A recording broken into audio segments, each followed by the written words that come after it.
Welcome, everyone. Thank you for joining. Tonight, I would like to start by discussing recent issues in White Plains. The most pressing is very disturbing. I had heard this today, is that on Saturday at 2 a.m., there was a homicide on the Post Road. Again, I haven't heard this officially. I'm trying to find out more information. I see it is already spreading on Facebook and other internet platforms. The shop owners, I went to talk to the shop owners in the area, and I received a little bit of detail.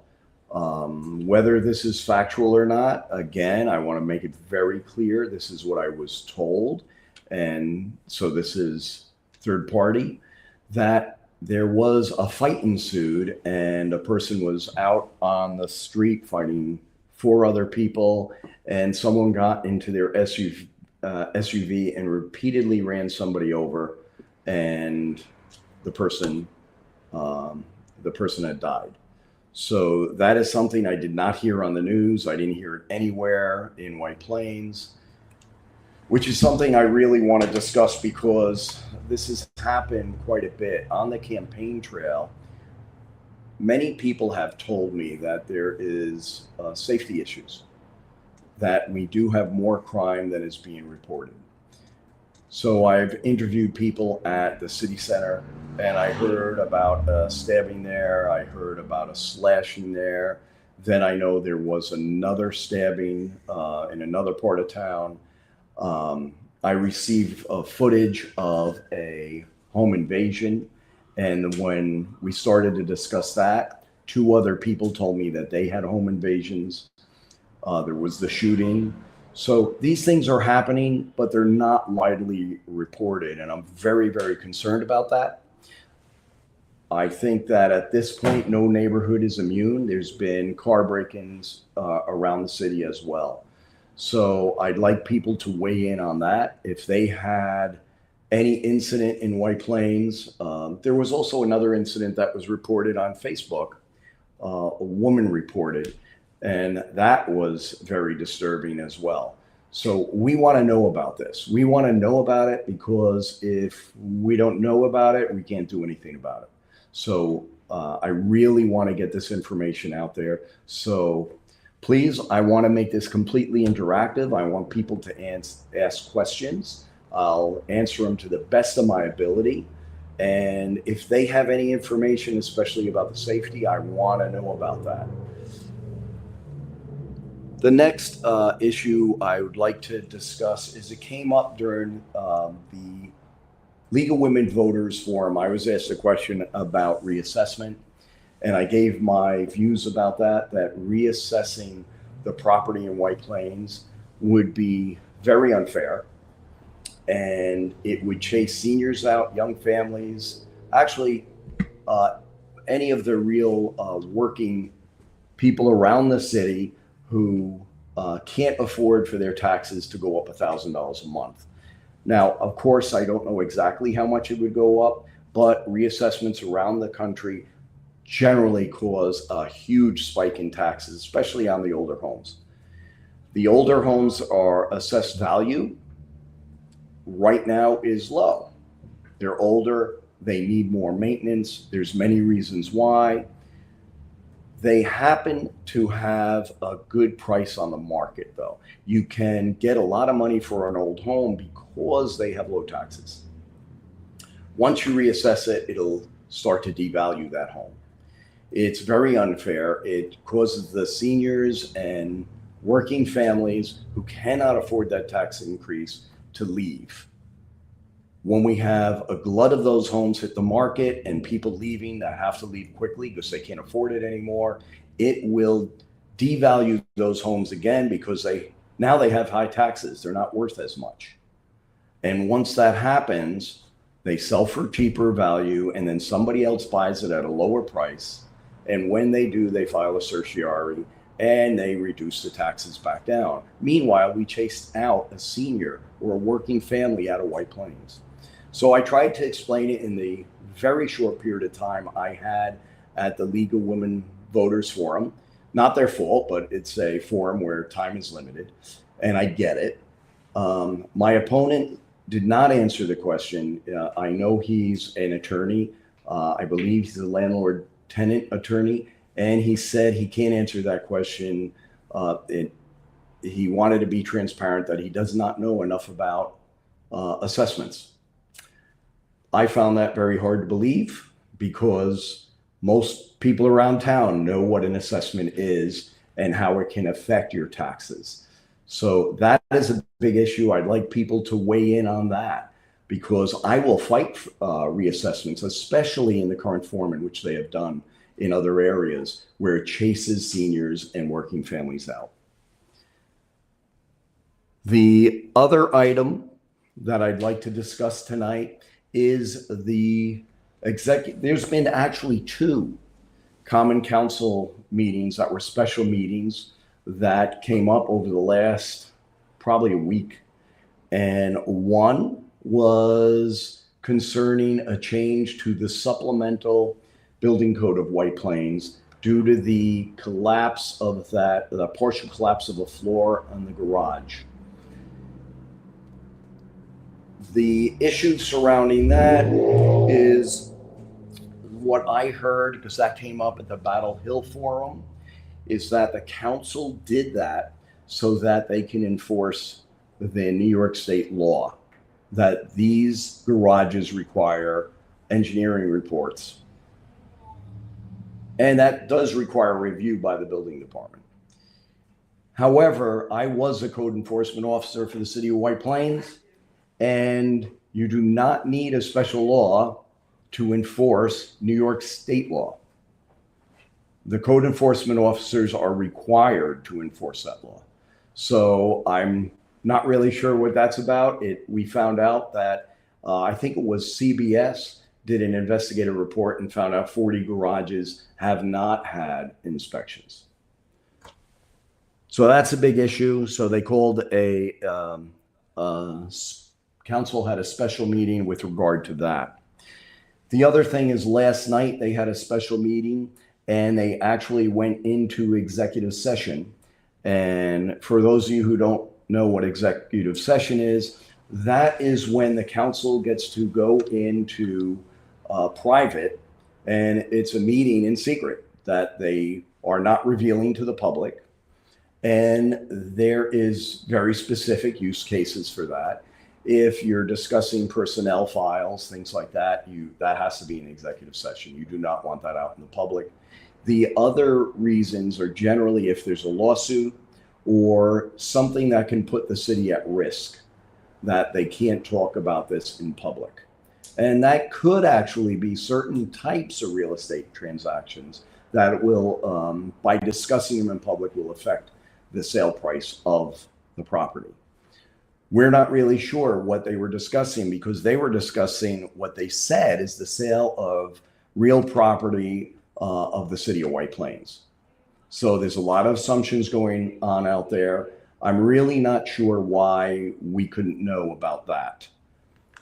So those are the items I'd like to discuss. So I see we have questions coming up. So here's one. So, all right. So the one question from Lisa is, there do seem to be a lot of arrests weekly that safety posts. The transit center garage is as bad as the city center, etc. Which garage is your priority? Well, as far as safety, I just want to be clear on that. Lisa, if you could send in, are you discussing safety when it's regard to personal safety due to attacks or some criminal element, or are you talking about the safety of the garage? Because both are a problem in the city right now. So I'll wait for that response and I'll come back to your question. Next question. Brian, I just drove to a restaurant, White Plains. My question is, how do people not see that there is a major problem? The infrastructure is horrible all around, and I feel like I'm driving through New York City. Well, Brian, I've heard that all over the place. Um, I myself, this is one of the reasons why I'm running, because I was born and raised in White Plains, and White Plains is a city I love. And it has recently, to me, looks like it's on a downturn. And I don't like it at all. And that's why I'm running. Um, my children really were concerned about me running. Why would I do this? So I had worked for the city many, many years. And then I moved on to the private sector. And in a couple of years, I could retire and live a great life. I could make a lot more money. It would be just very easy for me. But I was not happy with what was happening to the city I love.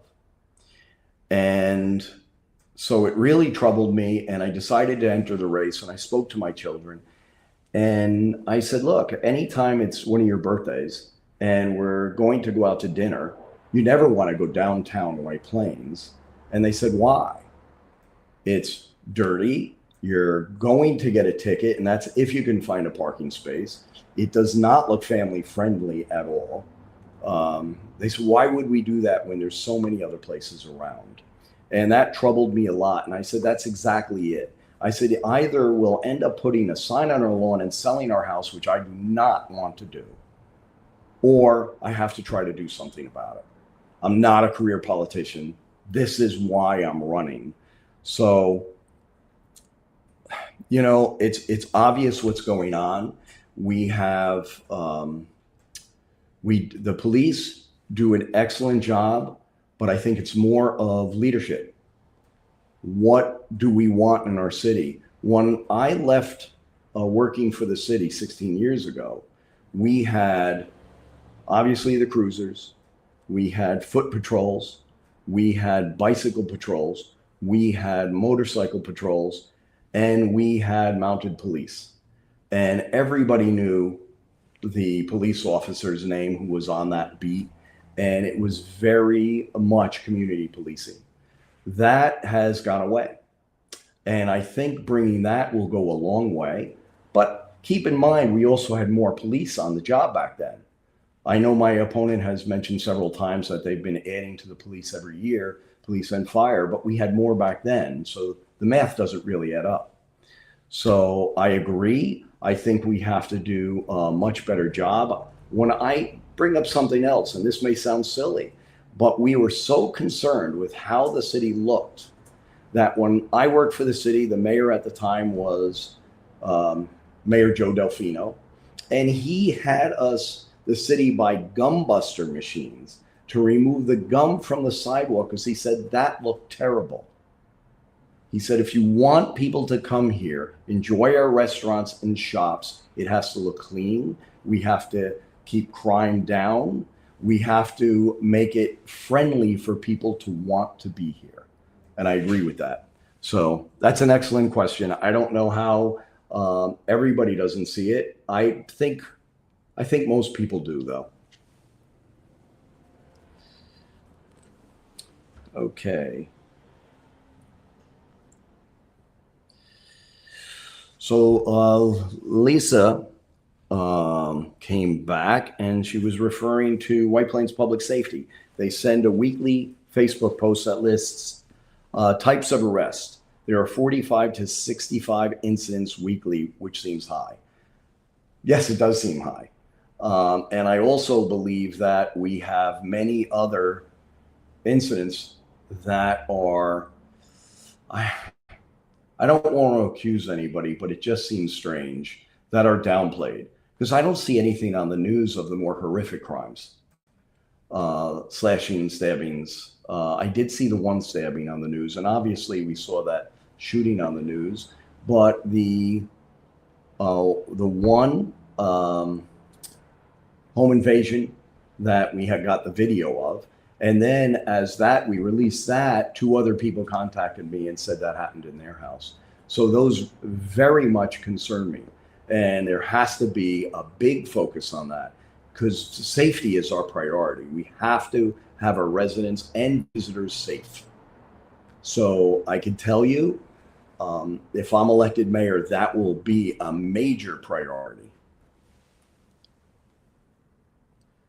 Okay, so this would be Mom Zerk. Interesting conversation with Justin Brash on citizens to be heard, garage inspections. He says city-owned garages have an annual engineering inspection by an outside firm. See his reply.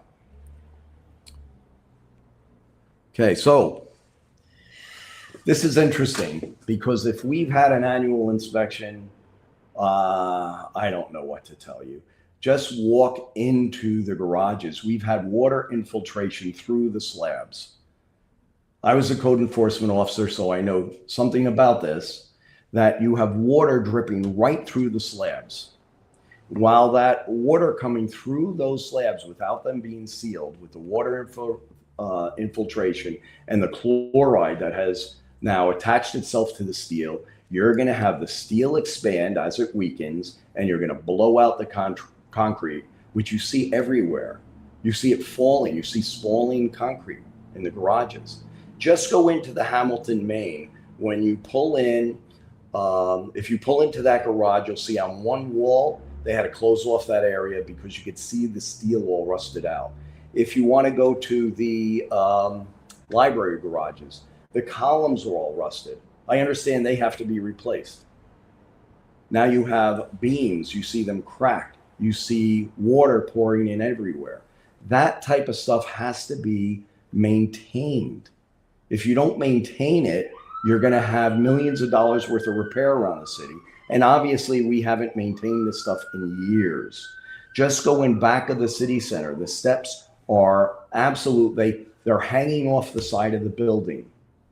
The roadway back there has collapsed. So I have my suspicions of what caused that. But these are things that were easily maintained and neglected. And now it's going to cost the taxpayer a lot of money. So that's definitely a problem. I cannot see how we've had annual inspections and we didn't take care of it. That's even worse. And for anybody who's involved in our government right now, any of the administration, to say they didn't see it, that's a problem. Because you can go into any of these garages and you can see it. You could see it in the train station garage, the library garage. You could see it in the Hamilton, Maine garage. You could see it in other buildings as well. Look at Fire Station 2. The firemen had to leave there because the ceiling was leaking. The roof was leaking for so long, pieces of the ceiling were falling. The firemen were living with rats, roaches, and mice. I said, that's unconscionable. And the firemen left there for a period of time until the city finally decided to do something about it. And they only adopted the approval for that at a common council meeting after I brought it up at the WPCNA forum. Because that's very serious, because that meant the firemen had at least, approximately 8-10 minute more response time, especially to the Battle Hill neighborhood. That's serious. 2 minutes is life and death. And that was not even reported to the Battle Hill residents. So thank you very much for that question. And I'd be happy to discuss that further on a phone call.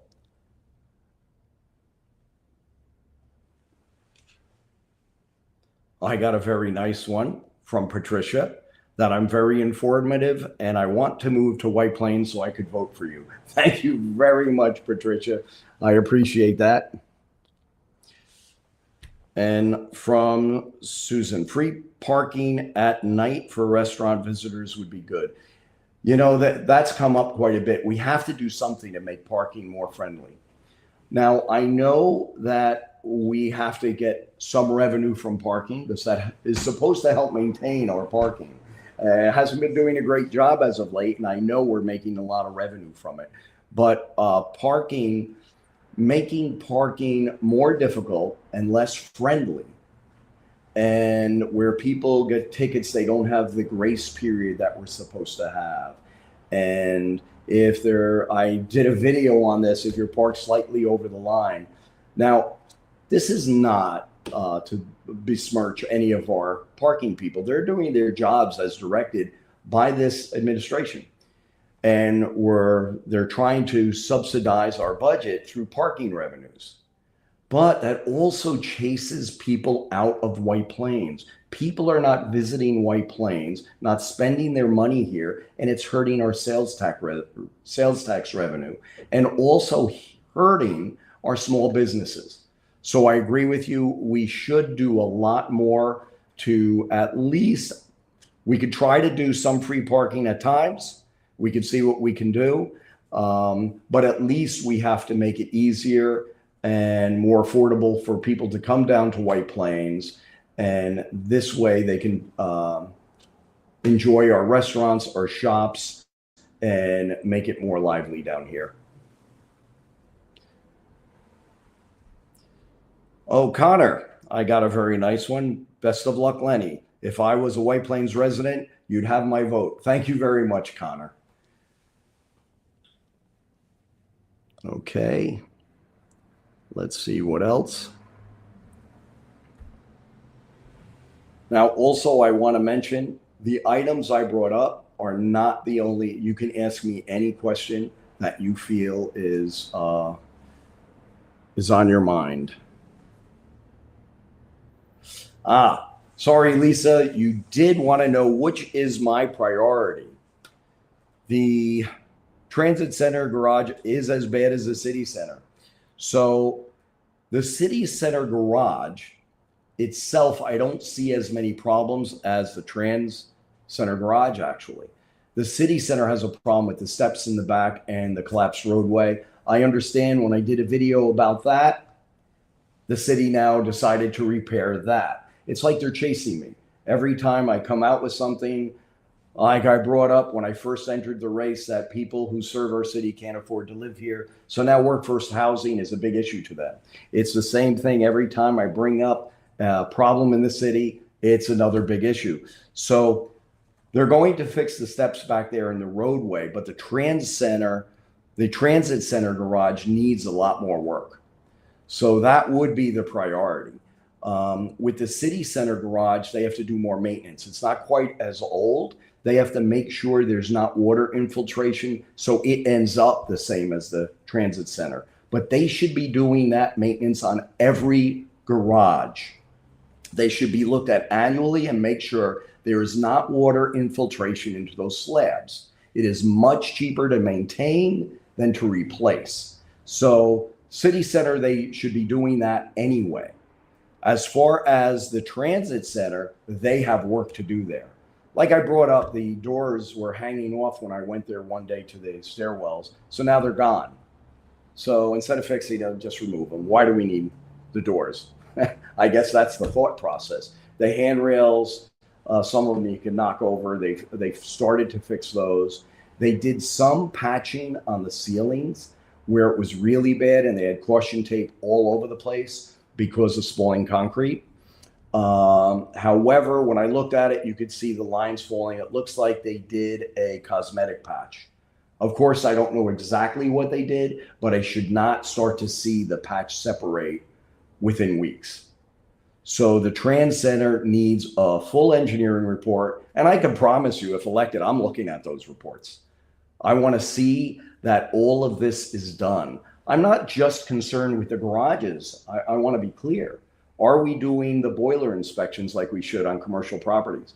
Are we getting the insurance certificates on these where the insurance company inspects them if they're a high pressure steam boiler? Those could be really dangerous. There's many things throughout the city. And having worked for the city for as many years as I have, I started in the building department as a code enforcement officer. And I automated almost all of the building department before I was asked to do that for the whole city.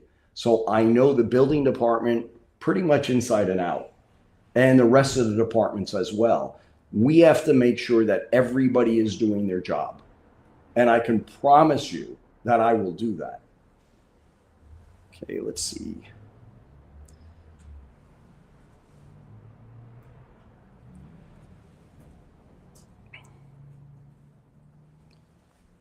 Okay. So yes, there's it says Mom Mazurk, sorry, Justin wants to answer me in a phone call, not very transparent, essentially asking if you'd make these reports public. Yes, they should be. Most of the information is supposed to be public, and you should be able to FOIL any of this information as well.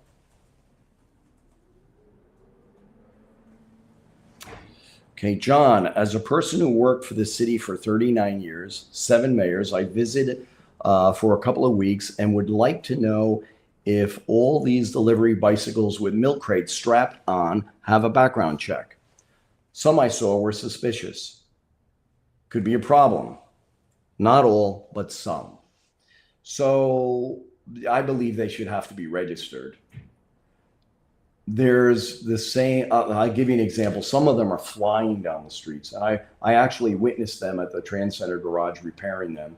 They had a whole section of one of the floors where a crew was repairing all these bikes, and they come in and they take them out. It looked like some kind of commercial operation. But these things are going faster than their design speed in many cases. So what I have heard is that they eliminate the limiters on them so they can go faster. Many of them wear all black helmets, no reflectors, and they're zipping around town at night. And if they're doing 30, 40 miles an hour and they hit a pedestrian, they could kill them, especially a child. So we really have to get this under control. I realize people are trying to make a living and we want to have deliveries, but this is out of control. If that was a gasoline powered bike, they would have to have it registered. And why? Just because it's electric, they don't have to. So I believe that has to be taken care of. So this says, bring back the holiday free parking from Christina. So I do understand that Justin has said he brought back a few days, or that he had requested a few days and the council agreed with it. Of course, I have no way of knowing whose ideas these things were. However, we used to have free parking on holidays. We used to bag the meters. So I want to know how it disappeared. We want to make this a friendly city so people shop here and we get our sales tax revenue up. We also want people to enjoy our restaurants. So this is very important. I agree with you.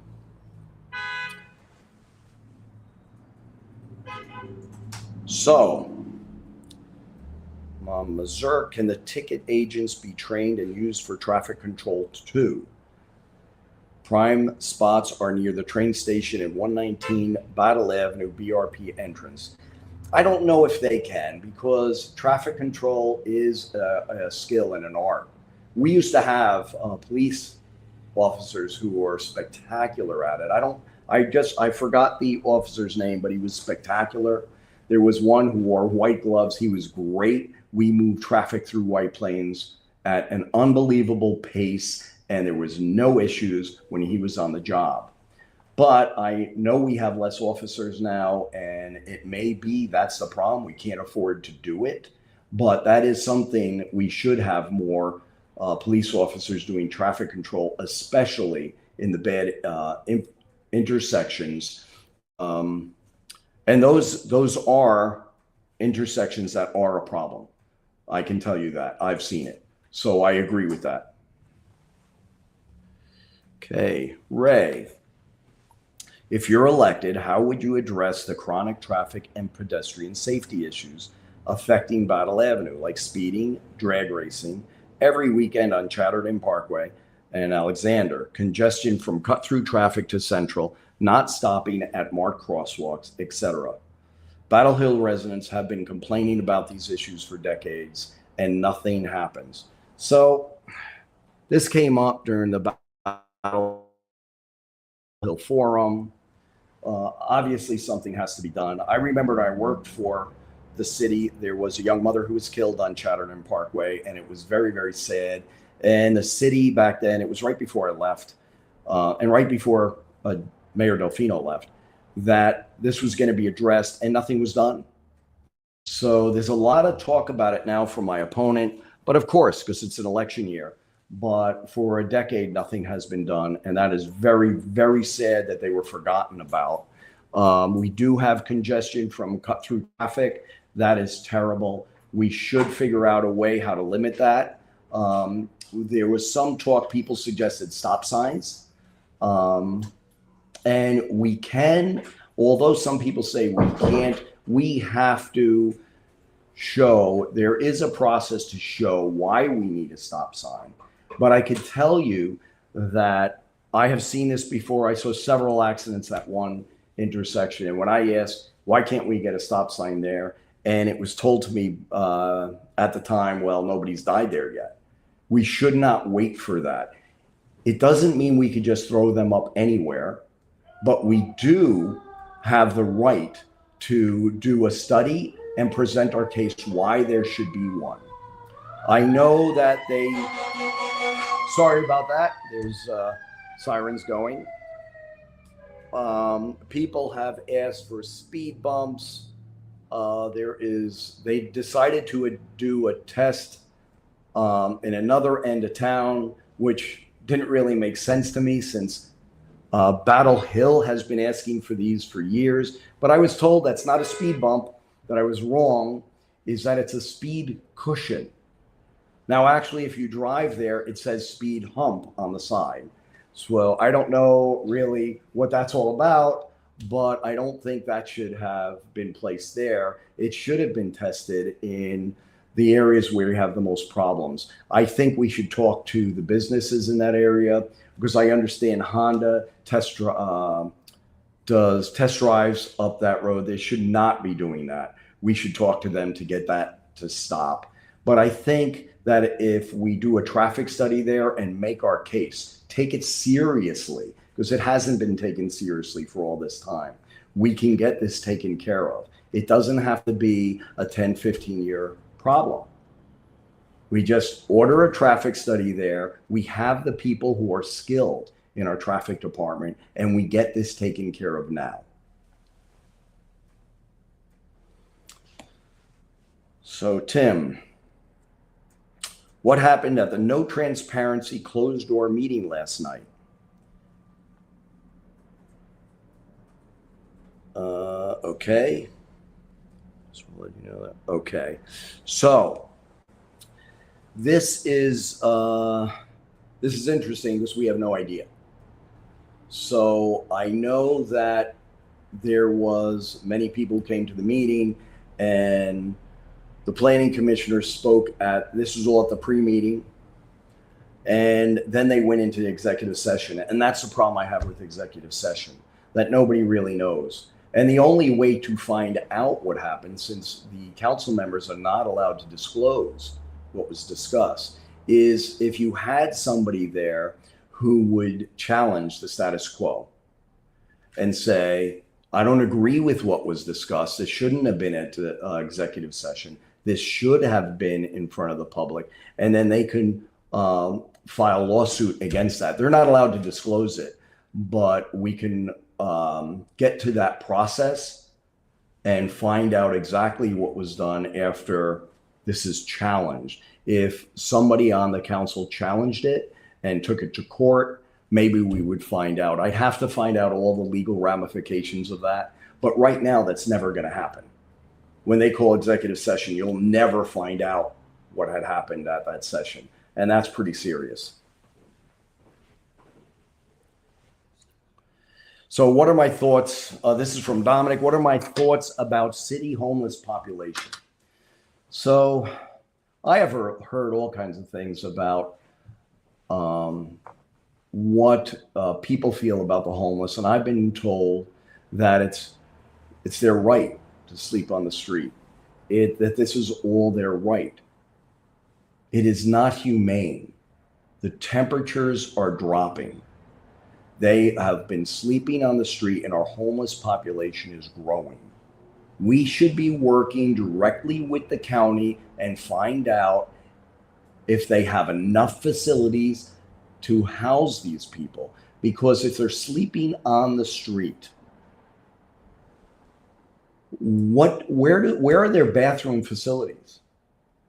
We've heard plenty of stories. People have watched what's going on. I won't go into it. It's too disgusting to talk about what's going on.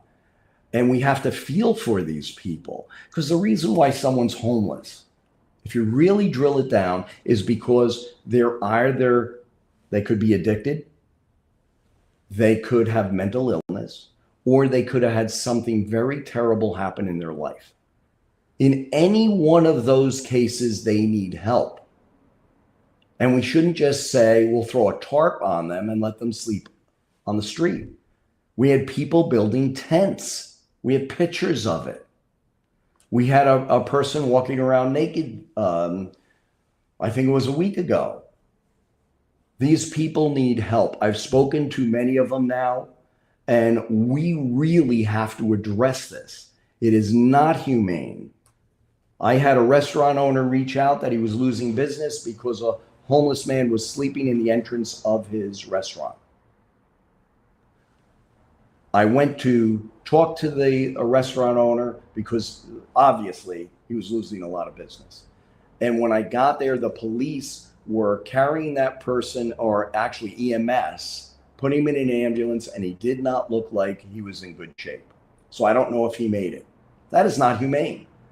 If we did something about that, he would have been much better off. So it's bad for our businesses. It's bad to make the city family friendly, and it is bad for the homeless. We have to address this now.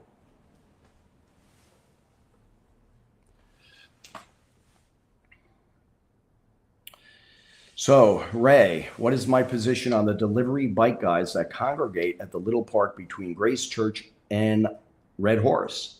They use Grace Park as a garage for their e-bikes, waiting for delivery orders to come through. So, obviously, I don't like it.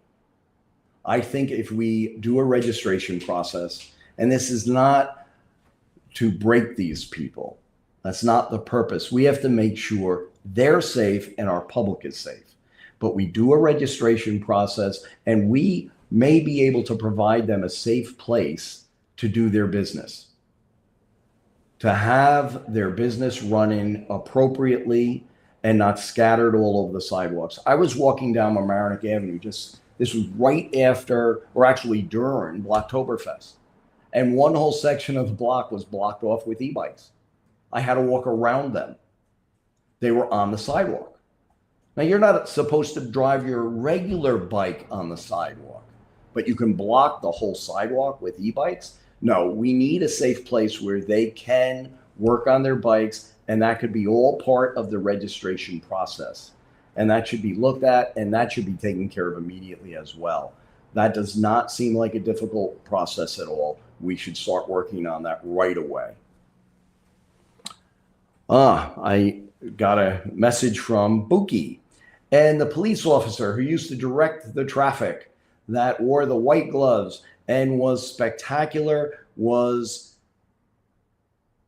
I'm trying to pronounce it right. Biolsi, if I said it right. I apologize if I didn't, but yes, he was spectacular. Thank you.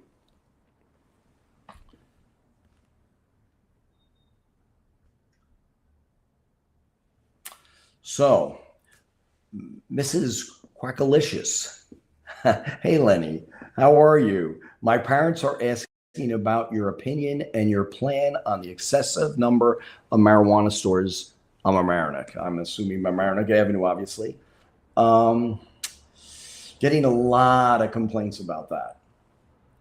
That seems to be the growing number of stores we have. Now, initially, I heard we were going to have 4. Then I heard we were going to have 5. And now it just keeps growing. So I really have to look into the permitting process for that, find out what's going on.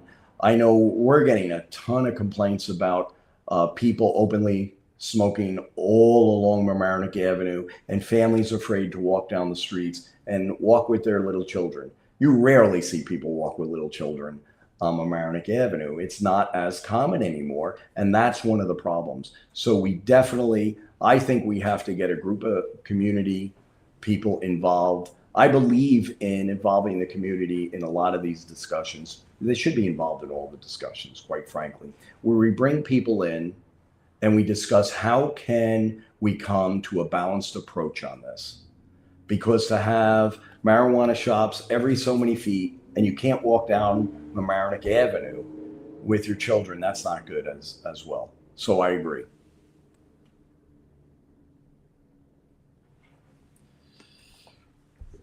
So there was a comment from Mrs. Quackalicious again, that we don't have enough facilities, and this is referring to the homeless shelters, because Roach's admin doesn't want to put up more shelters for homeless with proper resources, just more luxury buildings. And I've heard that, from many, many residents, that what we're doing is we're building all these luxury buildings. Now I know they're saying they're trying to add more affordable housing, but that's not affordable for these people. Quite the contrary. Even at the most affordable rate, there's no way. So we need facilities, and whether that is working with the county, looking for state funding, we need to do something. And the facilities just can't be a bed where someone goes to sleep that night. They have to have the proper facilities for treatment. So if they're an addict, we can help them get off of whatever they're on. If there's mental illness, we treat that. If they need another form of help because they had some catastrophic event, we deal with it. Not just a bed to sleep tonight and throw them back on the street. So I agree we have to do something, and we may have to work with other agencies on that. I could tell you in my experience with code enforcement, I had to shut down homes because they were so dangerous. And I can tell you one night I went out and I make an inspection. It's the last one on Christmas Eve, and I have to shut down the home. It was frightening. I don't know how many children were in the house. Absolutely frightening. And I called every agency and nobody would help.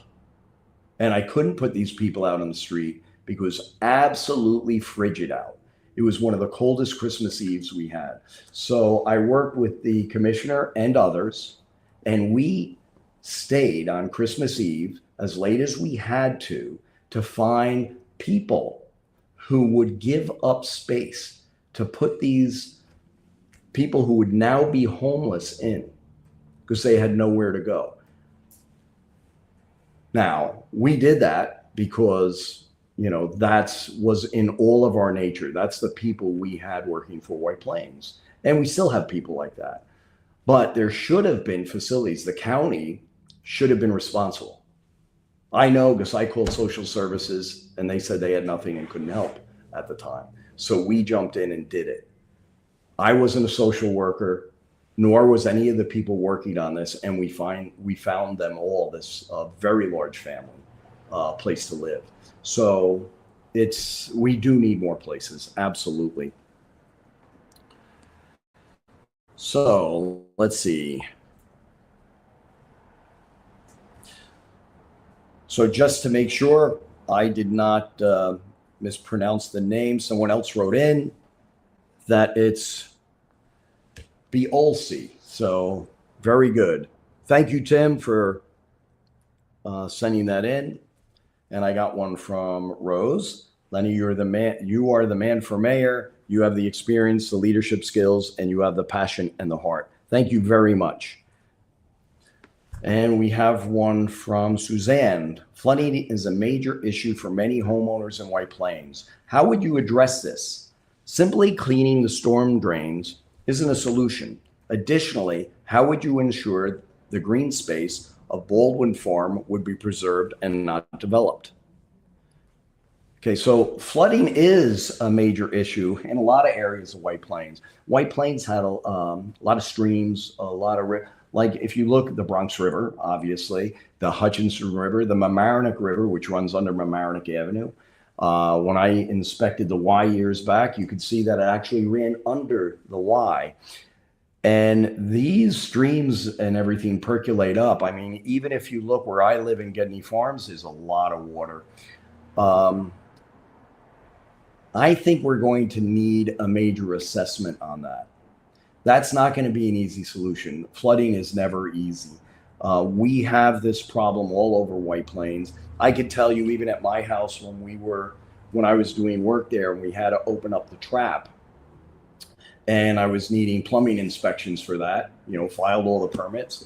We saw that when they built those homes, many of them, they connected the stormwater to the sewer. That went on back then, like nobody cared. And this is going way back. So we corrected the whole issue, and I spent a lot of money to correct it, to do it right and under permit. So I was able to solve mine, but that's because I was already doing work. So it was an additional cost. It wasn't cheap, but it was an additional cost. If you had to do that yourself from scratch, it's very expensive. We do have an extensive storm drainage system, but to connect to that, it's very, very difficult. People just pump out onto the street, and you have an icing condition on the many roads. We've seen that. It is very difficult. I think we need a full assessment of what areas are flooding the most and move on from there. I do not have an easy answer to that. I know a lot of areas that are in trouble. I know Gedney Farms has that. I know, well, you just look at this. Water Street was known to have water. We had a lot of areas around White Plains that have this issue. Additionally, how would I ensure that the green space of Waldwood Farm would be preserved and not developed? So I'd have to look at that as well to see what it is zoned for.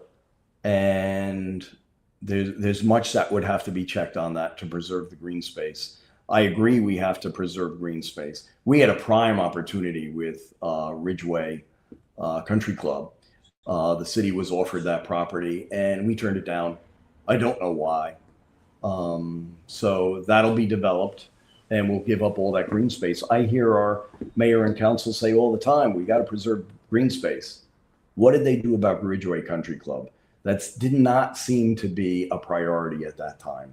So I will make it a priority. I do not like giving up green space just out of whim. Absolutely not. Would I fix this is from Christopher, would I fix the traffic patterns that the former mayor made horrible? Absolutely.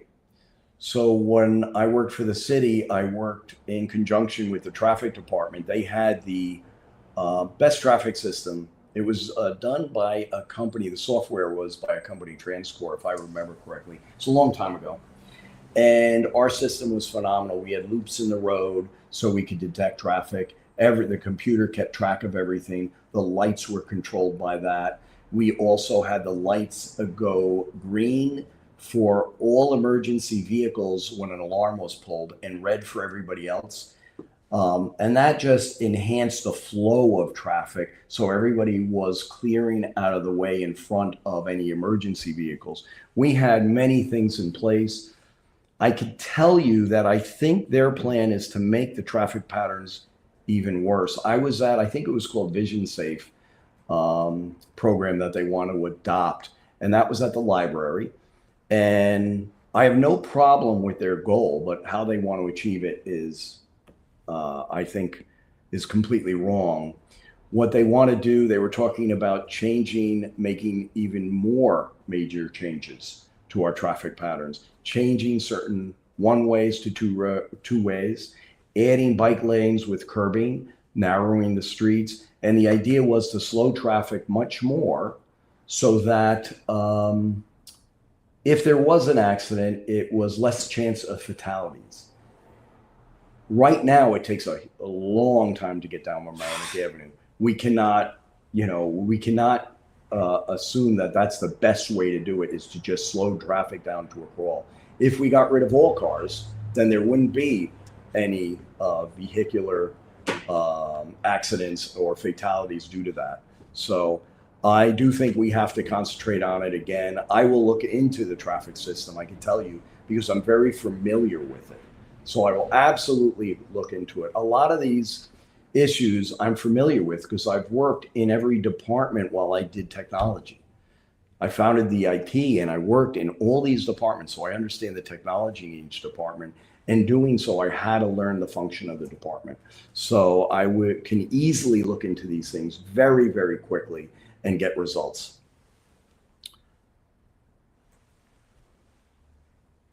Okay, so Christopher asks about the bike lanes and that they were not made thoughtfully, nor were the set of changes to North Broadway. So yes, that's about the traffic patterns. Again, yes, I will look into them. And I agree about the bike lanes. I've been an avid bike rider and I don't like the bike lanes, especially when they put them in and then they allow the trees to grow out across the bike lanes. So you have a false sense of security until you look up and a branch is in your face. And then you're flying out into traffic. Glass in the bike lanes, it doesn't work. If you're not going to maintain it, why are you putting it in? You're putting people at risk. Another question about absentee landlords and overcrowding. Well, this we fought a great deal when I was a code enforcement officer. I remember we worked tirelessly on this back in the day. I could tell you all the places I actually had to go through and correct. There was places all along South Broadway. I could tell you when I was involved in the Coachman Hotel, that was a disaster when I walked in. Absolute disaster. They didn't even have means of getting out of that building. So we had them put up that additional enclosed fire stairwell. We had many things fixed in there just to make the people safe. The overcrowding is terrible. So I'd have to look into exactly where the problems are. And that should be always taken care of. That shouldn't have to be like a task force going and take care of it. If there's overcrowding and it's putting people at risk, we should be taking care of it. Okay. Dominic, what are my thoughts about the redevelopment at the old Galleria Mall? So that's real disturbing because I don't know how 7 high-rise towers will be there. I understand the council accepted the final environmental impact statement. There's many problems I have with that because it doesn't really detail any serious environmental impacts. If you put 7 high-rise towers, you're going to have impacts. And I'm not saying you don't build because of that. I'm saying when you have an environmental impact, then you figure out a way to remediate it. That's what development is. But to say you're not going to have anything serious, to me, is ridiculous. You put in a home, you can have an environmental impact. And just to be clear, environmental impact does not mean strictly the environment like people think as far as green or things like that. It means traffic, schooling, your view. It can mean anything: sewer, water, electric supply, gas supply. It's anything. Traffic, pedestrian traffic as well. So to say none of that's going to be seriously affected, I have a problem with. I don't like the idea of 7 high-rise towers. I can tell you right now, we don't need all these towers. I think most people agree. I think that to jump at the first proposal, I'm not a fan. Last night there was the commissioner of planning went through the zoning ordinance changes that they want to make. And I think they actually weren't spread across the minutes because they noted them as draft. But if that's not right, I'd stand corrected. But they were talking about raising the height limit to 450 feet in some areas and 420 in others. I think it's going to have a negative effect on the area. I also don't like the fact that the final environmental impact statement, my opponent had said that he's been talking and meeting with Capelli privately, and that they agreed upon 500 additional affordable units, but the final environmental impact statement, which has that word final in it that was accepted, does not have those in it. In fact, that number's bounced around from each different revision. So I'll tell you one other thing. At the Battle Hill Forum, he said these projects are like, I think he said living beings or something to that effect, and that they're going to change over time. And that it's rarely that they come out as the plans show. I don't know. I want to see the plans of what they're building, and that's what it should be. If they want to file an amendment and it makes sense, and it's not where it's just going to keep morphing, that's different. I can understand something changed. But to say these are like living beings and they're going to keep changing, and it's rarely ever what they proposed, I have a problem with. Okay.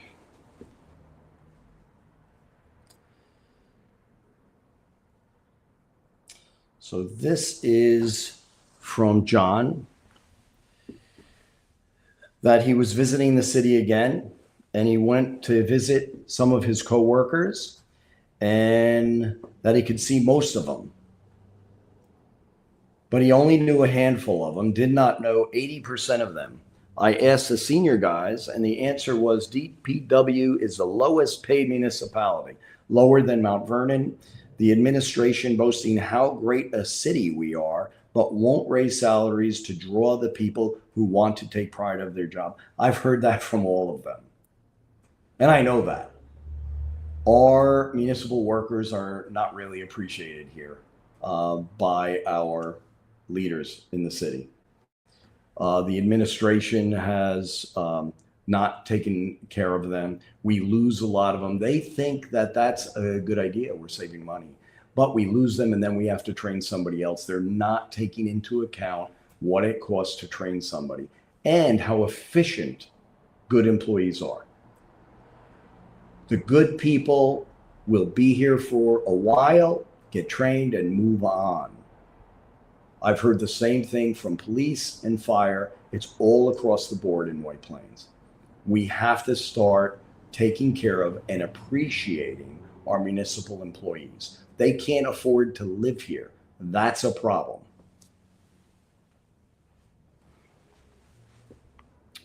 What are my thoughts on the many, this is from Ray, what are my thoughts on many empty storefronts in the downtown? Should there be vacancy fines imposed? I've had a bunch of thoughts on this. First of all, I think that some of it's the city's fault.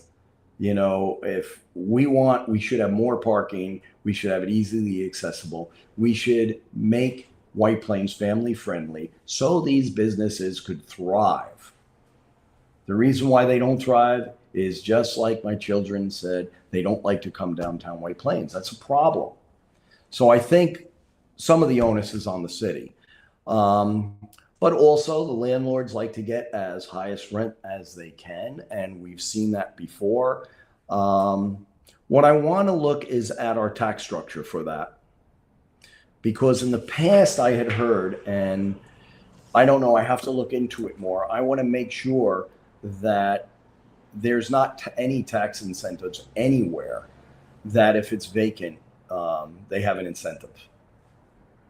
This way, it would behoove them to not have it vacant for long. And that's what we want to do. We want to do something. I don't know if we would do vacancy fines. I'd have to look into that. Okay. Okay, this is from Luke at 23. When elected, can we invest in bike racks for downtown White Plains, specifically Renaissance Plaza and Park? I don't have a problem with that, as long as everybody follows the appropriate rules. I don't want people riding up and down the sidewalks. They're not supposed to be doing that anyway. The police used to give out tickets for skateboarders, bicycles riding on the sidewalks. They used to stop it. If you had police around, on the beat, you'd see people wouldn't be doing that. But I do not have a problem with bicycle racks in certain areas of the town. Okay. Vicky, currently at the transit center parking garage, there is no way to find out where you are in the waiting list. And even if you're actually on the wait list. At the parking office, we were told that they weren't allowed to give out that information. When you become mayor, is there some sort of online system that could be set up so we can see where you are in the waiting list? Well, technically that could be done in a day. It's not a technical issue at all. It is why they don't want to give the information. I don't know why they wouldn't. So if there's no way you're ever going to get one, so you can start looking at something else. That seems only fair. So I would look at that right away, and I'd want to hear an explanation of why they don't want to release that information. But technically, you could just post that. That'd be real easy.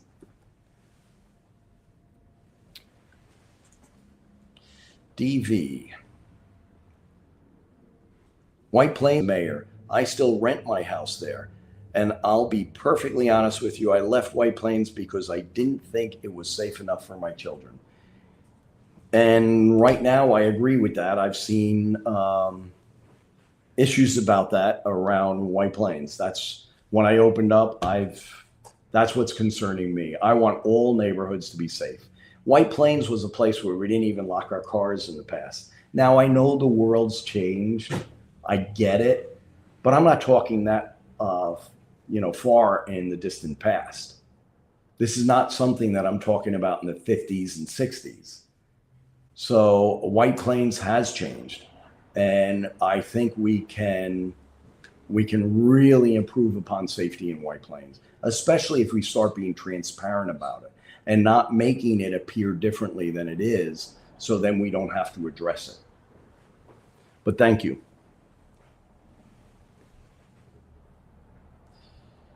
Okay, from Susan, you have an impressive understanding of every aspect of the city. I'm confident you'll make an excellent mayor and do great things for the city of White Plains. Thank you very much. And Marissa, what are my views on ICE? I have friends that are unsure what they are. So this is a very tough question. I don't beat around the bush on this at all. With ICE, we are not going to be able to stop the federal government from doing their enforcement. I get that. But I also get that this is a very tough issue for many people, and they're worried about it. But as I said to my opponent, it started out at the WPCNA forum. As I said, do we want to go to war with ICE? White Plains has never been on the radar on any of these federal issues. We follow the law and we stay out of these big issues. But if we come out and say we're not allowing ICE in here at all, that's almost an invitation, in my view, that you're not going to stop them. What they do is they come in with troops, and then we look like LA, Boston, Chicago, anywhere else that we have these big problems. What we should be doing is we should be looking at a dialogue. We want to know who the felons are, who they want to come and get.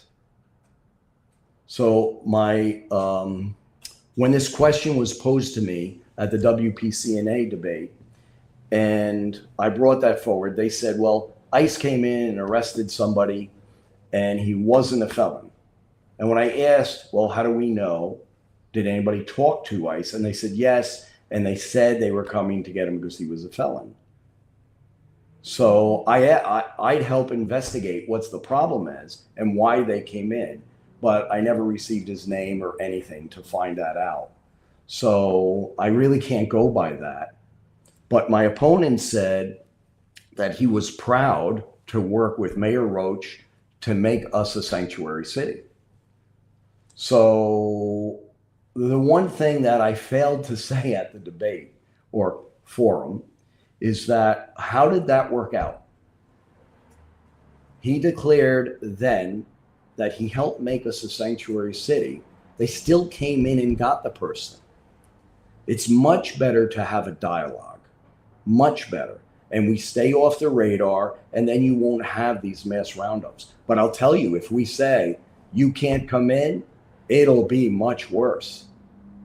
So I do not like that approach at all.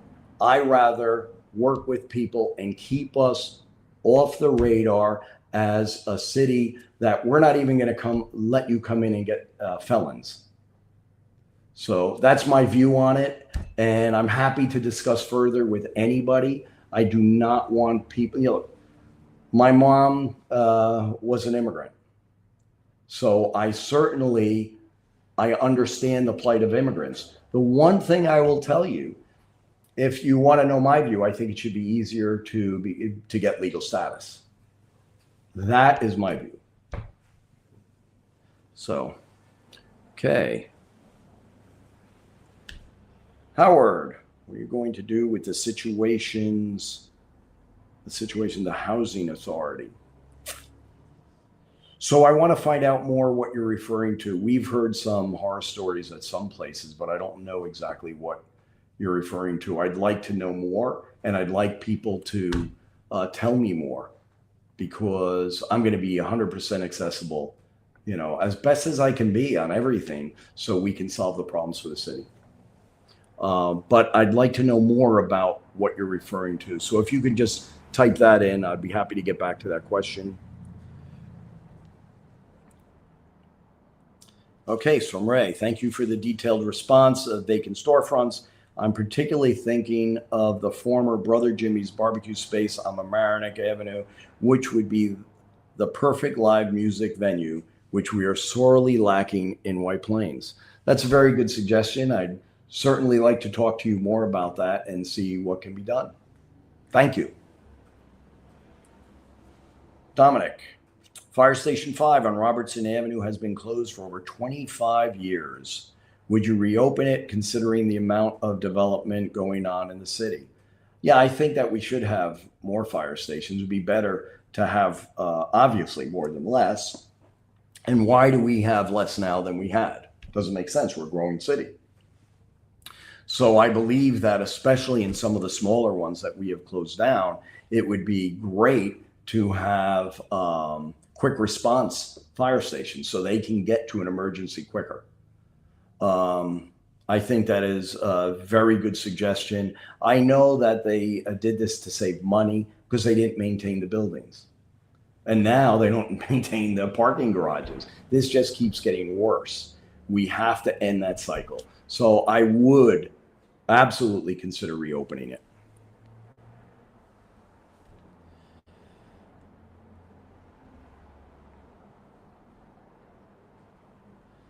So, Mrs. Quackalicious. Hey, Lenny, when you're mayor, how open are you to hearing youth voices? I'm tired of being dismissed to age, even if it's an educated and backed by evidence claim. Well, anybody who knows me is I like to hear from everybody. And I'm going to give you a perfect example. The main people who are running my campaign are from the Youth Bureau. And they're brilliant. I'll just say that right now. I'll tell everybody they're absolutely brilliant. So they're teaching me so much. I hope I'm teaching them as well, but they really are teaching me so much. So I have no problem of hearing youth voices. I applaud that. So thank you very much. Pete, tell them to get the garage fixed near the train station. It's costing me a ton. Absolutely. So I was told by my opponent after I brought it up that it was falling apart, that because they took great exception to the fact that I said we have crumbling infrastructure. And this is much before that parking garage had a partial collapse on one of the floors. And I mentioned the train station was one of the first, that was one of the first issues I said, because I was told I couldn't name one place that had a problem, and that was the first one. And he said that he told them they have to fix it, but it should have never have gotten that way. Doors hanging off the hinges, caution tape everywhere, and concrete on the ground. I know cars had to get pummeled by this stuff. It was just terrible. They did have a little piece of caution tape covering a stairwell that was in such disrepair. I wanted to know how that was going to stop a child from falling down there. It was just terrible. And Howard, thank you for responding to me. When is the city going to raise the pay there? Well, that is going to, if I get elected, we can reevaluate it. That's what I can say. Now, everything's not going to be just up to me. Obviously, I'm going to have to deal with a common council who may not agree with me on everything. But I will certainly make every voice here and fight as hard as I can to make sure everybody is treated fairly. So I appreciate that, and I expect everybody who even came on this to stay, if elected, to stay in touch with me so we can keep this going. Larry, will crime be public and not swept under the rug? We need to be informed of dangerous people in our community. Oh, I agree. Because if you hide it, it's never going to be fixed. If it's swept under the rug, then we're not safe. So truly, that won't happen. We're going to make sure that everybody's aware of the dangers within their city, and we're going to respond to them, more importantly.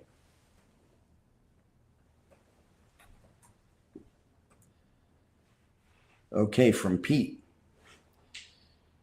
I think that they like the extra revenue from tickets. Yeah, I think so too. I think it's short-sighted though.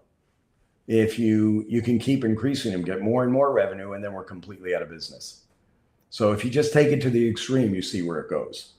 So there's a balance to everything, and we have to roll that back. So Wayne, there should not be a full ban of gas leaf blowers in White Plains. What are my views on that? So this is a very touchy subject around White Plains because some people hate the gas leaf blowers, and they hate it for a couple of different reasons. They say that they don't like the emissions, and I get it. Some of them, especially the 2-cycle ones, are smelly, and they're loud. But what we did is during leaf time, we allowed them. But you can also, again, knee-jerk reaction. They passed legislation on the reactionary. So people complained and they jump on it. Instead of saying, here's the standard at which they must meet. Here's the decibel level. This is the hours they have to be. And they're used during these months. Because what's happened now, one morning I woke up and I heard very loud noise, and it was a box truck parked on my block, and they open up the door, and I watched it then again, and they have a diesel generator on it, and they had shelves full of batteries that they're charging. That was louder and more smelly than all the leaf blowers. So people have to get around things to get their job done, and that's what they do. So we have to be reasonable. This should have been well thought out. Do they want to impose time restrictions in certain times of the year? And also they can regulate that they have to, if they want to say 4 cycles for example, and say they have to meet a certain decibel level, they eliminate most of the problem. And it's only being used during the worst time of the year, during the leaf season. So I think that there is a balance to everything instead of knee-jerk reactionary legislation. From Lucio, we need you, buddy. We need a change. Thank you very much. And from Radium, will you still keep the city of White Plains involved and consider people's views once you are elected mayor next Tuesday? Absolutely. Anybody who knows me I'm completely approachable. You can talk to me about anything. If I have the answer, I'm going to tell you. And if you have a differing view, I don't get upset. I want to discuss it and find out if I'm wrong or not. And we have discussion. That's what this is all about. So absolutely, I will be approachable. Mrs. Quackalicious, how do you feel about the trash littered around our city? It makes our city unpleasant and quite frankly, a gross area to be in. Well, I agree. I see it all the time. We do have these trash receptacles that they invested in that are electronic and they don't work. The old trash receptacles work much better where someone came and collected the trash. I think that's the first thing. So I saw them broken on Mamaroneck Avenue. So that's the first thing. And then we got to look at a better program for this. And people shouldn't be allowed to litter. I think if they saw a police presence and people got, ticketed for littering, I think it would stop. It would at least get better. Lenny, looking forward to you as mayor. Please let me know if there's anything I could do to support you once you are mayor. Absolutely. Absolutely. I'd like you to contact us. You can contact me even now if you want, and we can put you on a list because I want to stay in touch with you. So the website is lennyformayor.com. You can go there. The email address is team@lennyformayor.com. Email us, and I want you to stay in touch. And absolutely, I'll need everyone's support. This isn't about me. This is about everybody else. So, okay. Howard, thank you for the great job and your insights. Thank you so much, Howard. I do appreciate it. This is not really my forte. I'm not a career politician. I just want to have open, honest dialogue with everyone. And we build this city together. We make it what is best for our residents. So thank you. Okay. Cervanella 4. Police presence on Mamaroneck Avenue is needed. All the double parkers. I've heard that quite a bit. Also, some people have asked, can we make Mamaroneck Avenue 15-minute parking? And that would help a lot of things. So I'm looking into that already. So that people who have to run in and do certain things, that the traffic keeps moving on Mamaroneck Avenue, and that might help solve some of the double parkers. And I know the police are trying to curb that because I see the cruisers always going in back of the double parkers. But it is a serious problem, especially now. A lot of people are into, just picking up their food. So they pull in front of a place, they double park, and they put on their flashers. And it's really causing a problem. I see it every day. So I agree. We definitely have to look into that. And I do want to look into the 15-minute parking. So if someone is actually going to a restaurant, they pull in a parking lot in the rear. And if they're just picking something up, they can pull on into one of the 15-minute spaces. So I'll look into that. This is John. I lived in the city for 65 years. All my family still live there, went through school, worked for 39 years, and I've never seen someone take the shots in an open forum as you have. And when you're mayor on November 3rd, will continue to be as open as you are now. People you see, what you will get him in as your mayor.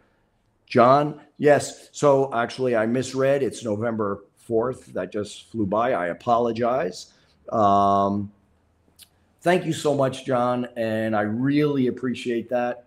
And I plan on doing these during the week as well, because I'm sure what I said will prompt other questions, and I'd be happy to answer them. Larry, also thanking you for stopping down by the water department and informing us of what's happening. Thank you so much. Cervanella, would all of Mamaroneck Avenue be 15 minutes or select spots? I don't know, quite frankly. I'd like to have that studied. It'd be a quick study, see what would be the best way. I also would want to have the business owners be involved in that. so we can query what would be best for them. We want to make this best for everyone. So it's the end of the time for tonight, but we will be doing more of these. So please develop questions. Please visit our website, lennyformayor.com. You can email any questions to team@lennyformayor.com. We will try and do more live sessions very soon. And we need volunteers. Remember to vote. Early voting runs through November 2nd, and Election Day is November 4th. Please go out and vote for me. This is a very important election. I believe the city's at an inflection point. We all see it. A lot has happened here. I want to work with everyone. I am a unity candidate. If for people who don't know this, is I had to pick a common council slate to run with me. And I didn't want to know their party affiliation. I wanted to know what they felt the problems are and what they thought on how we could correct them. And then I picked 3 people. And then I found out what party they're in. And 2 happened to be Democrats and one's an independent. So this is not a party race. This is about what's important, and make sure that this government works for all people, all neighborhoods in White Plains. And I want to hear from everyone. So thank you so much. So if everybody likes this, what I'd like to do is keep this type of thing going even when I'm mayor. We can schedule these periodically. I'd love to have this. We can work out the form. We can make it better, because this is on a shoestring budget right now, but we can make this much better, and we can involve everyone. So thank you very much for all your participation. I hope you enjoyed it. Thank you.